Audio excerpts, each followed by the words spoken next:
Happy to take questions. Thanks. Thanks, Mr. Secretary, for coming down and doing this. On your two things, really briefly, I'll try to be as brief as possible. Two things on your numbers of the American citizens. Does that include green card holders, LPRs? And if it doesn't, or it does? Okay. It does Oh, not. it does not. Okay. Is there a way to get These the are blue number? passport holders. Okay, but have LPRs also been contacted? Yep. And what about SIV applicants, people who are eligible? We are in contact So with can we get numbers all for of the those, different even if categories. you don't? And then, Go ahead. I'm sorry, Matt. it's okay, I don't expect you to have all of the numbers. But then, since this whole thing began, there's been a lot of criticism of the administration over how it handled it. And there's been a lot of pushback from people within the administration about the hand that you were basically dealt, or what you say you were dealt by the previous administration in terms of the deal with the Taliban, in terms of the SIV program, in terms of the broader refugee program. But you guys have been in office for almost 8 months. It's been 5 months since the president's decision was made.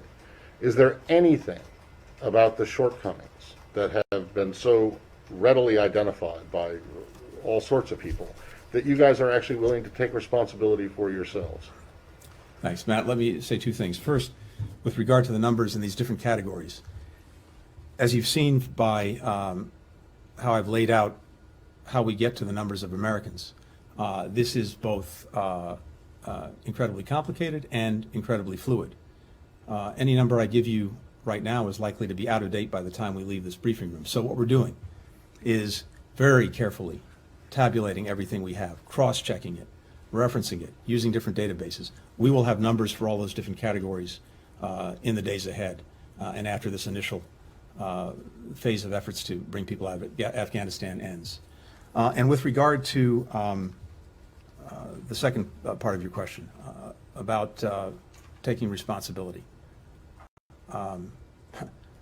I take responsibility. I know the president has said he takes responsibility. And I know all of my colleagues across government feel the same way. And I can tell you that there will be plenty of time to look back at the last 6 or 7 months, to look back at the last 20 years